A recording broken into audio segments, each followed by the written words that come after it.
Hey guys, so today we are here with our what we read this month because Caleb read a lot of books this month and I barely read any, so I thought to kind of counteract that, I would bring him in to talk about what he read because he has read some pretty damn good books this month and I barely read anything. So I thought that might still make this video substantial because otherwise it would be like 2 minutes long. So you go ahead and go first then.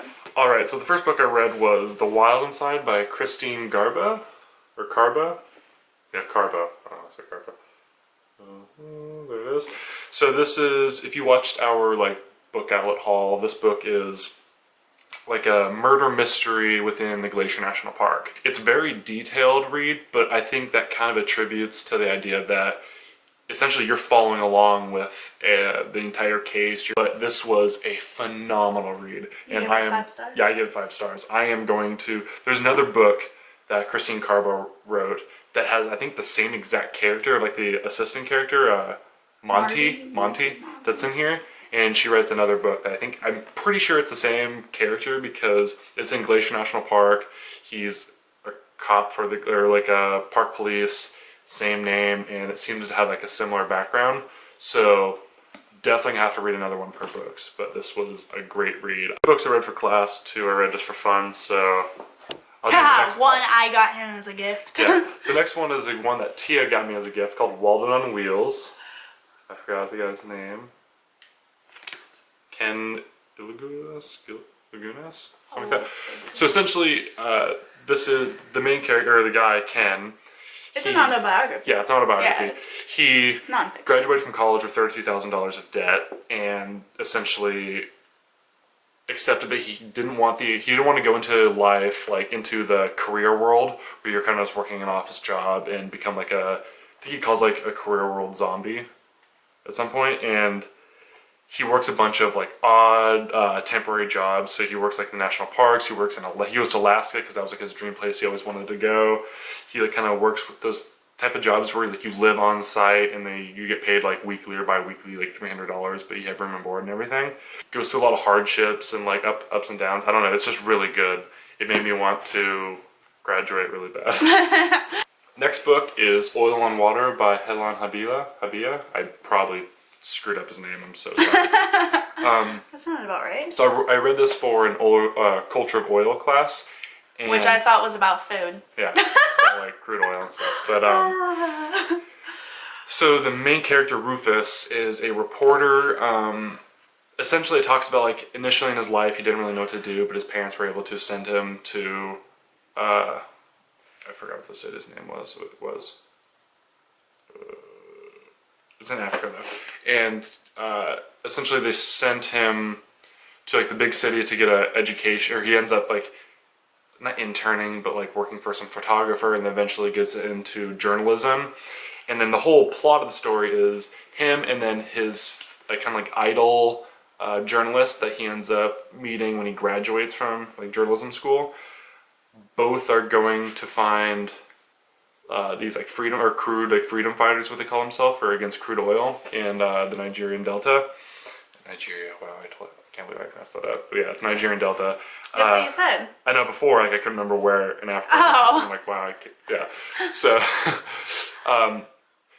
essentially the freedom fighters had kidnapped some woman who's the wife of a big engineer for a crude oil company that's extracting oil from Nigerian Delta, and so the freedom fighters kidnapped her and were holding her for ransom, and they only talked to they're journalists, and so him and his idol reporter end up going to find her, and then while some other reporters that came on with them left in the first day, they kept going and had this struggle of seeing all this honestly shit that's going on in Nigerian Delta and how horrible it is. It's one of those you have to read on your own and kind of form your own opinion about it, but it's a really good read.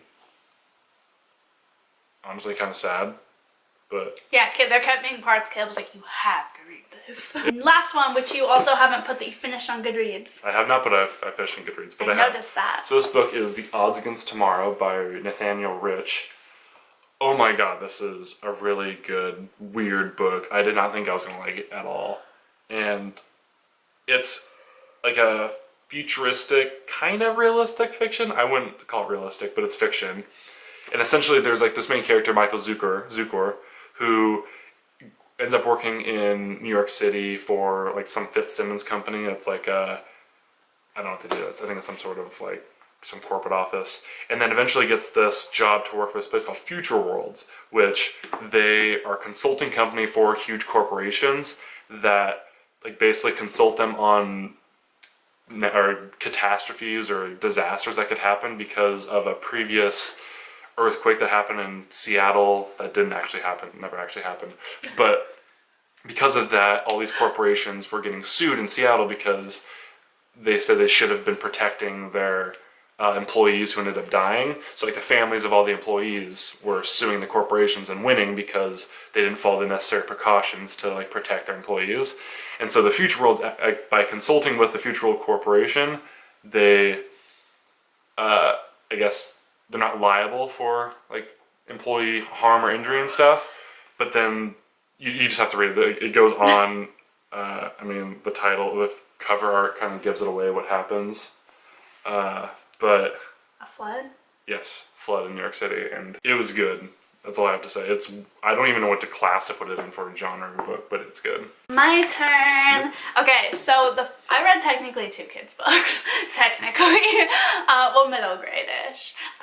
So the first one I read was Ophelia and the Marvelous Boy, which was another one that Caleb and I, get your head out of the way, which was another one that Caleb and I, talk about in our Book Outlet unboxing. This one was 99¢, hardback, good deal. Check out Book Outlet. But this one, the reason that I only read a couple books this month is because, literally a couple, is because this one took me so long to read. I did not want to finish it. I gave it, I have my review here because I had so much to say about it. I gave it 3 stars, which I'm normally very, like, if it's even, like, all right, I'll give it like 4 or 5 stars. Like I'm pretty like lenient and like giving. I'm usually the critical one. And I'm normally pretty like, oh, but they tried. Like give it like 5.5 stars, which is like not even possible. So what I liked about this book, I'm just gonna like go off of my review slightly because I took a while to like really think of how I felt about this book. I thought it was really descriptive. If you have a young kid, it might be really nice to read to them because it's very visual. There's some pictures and stuff, and the writing is pretty descriptive, so for a kid's imagination, that's pretty cool. I also thought the ending was really good, not because the actual, like, ending was good, but because the writing, oddly, for some reason, randomly got better, and I was reading other reviews on Goodreads, and other people agreed with that, and I think that's so odd. But just, like, the last, like, maybe 1/4 of the book, all of a sudden the writing gets like really intense and like extra descriptive, and it's almost like she was excited to finish it, which is kind of sad. But it gets like really, I know, but it gets like really, really intense. Dislikes, the chapter titles give everything away in the chapter, and so for a kid's book I feel like that's extra not fun. Like it'll say exactly what, I'm trying to find one, but it'll say like exactly what happens like in the book. Oh, wow. So chapter 8, in which dinner is eaten in a revolving restaurant and Ophelia falls asleep at a crucial moment. Well, thanks. Now I know exactly what, it's like a summary of the chapter. It's really annoying. She's like, okay, now I know everything that happens. Yeah, right? It's weird. Especially for a kid's book, because it's just like, oh. Chapter 11, in which Ophelia and the boy are chased by wolves. Okay, so now I know they're chased by wolves. Thanks for that. So that was really weird. Watch out for that. Maybe if you're reading this to your kid, like, just don't read the chapter titles or something. I don't know. And then Ophelia, in general, was a weird-ass character. She has this OCD hair-pulling thing, which I think is so weird to include in a kid's book. And she has an inhaler, and it gets brought up in, like, every single page. It'd be like, then Ophelia walked here, had to take 2 puffs of her inhaler, and then went back and had to take 2 puffs of her inhaler again. Like, I don't need to know that. Like, what? It does not add to character development at all that she has asthma. Literally at all. It doesn't make her more quirky. It doesn't make her more interesting or relatable. It's just annoying that you have to read about an inhaler every page. I'm gonna like wrap this up and give it to like my brother or my nephews for Christmas, just as like an extra thing for them to open, because whenever I don't like middle grade or kids book, I just give it to them, so I'm just gonna wrap it so they have something to open extra. And then I read Alice's Adventures in Wonderland. I just finished this last night, actually, so it's December 1st. But I haven't read Through the Looking Glass, so I'm on Through the Looking Glass, which I'll probably read like tonight or something. But I did read Alice's Adventures in Wonderland. This is the Barnes & Noble 2015 like rubber, leather, whatever bound edition. It's really cool. It's like blue page stuff. I don't know. I like the inside. Yeah, that's really cool. What do they call those again? Hide behind the book. They call those end papers. But yeah, really cool end papers. It's like marble. I really liked it. I didn't expect not to, but I just didn't like that I had never officially read Alice's Adventures in Wonderland. So it's kind of cool to say that I've read now. And then I'm probably going to read Through the Looking Glass, but I actually I was reading this with an audiobook that was free on YouTube. So that's how I read it so fast. I read it in like a night because I double sped the audiobook, which is always fun. So that's all I read. But yeah, hopefully I'll read a lot more in December. If you guys enjoyed this video, be sure to give it a thumbs up if you did. I will link both of our Goodreads accounts down below. Mine is always down below, but I'll put Caleb's on there this time as well. Let us know if you guys decide you want to read these books or have read this book before, and comment down below for that as well. I want to hear your guys' opinion.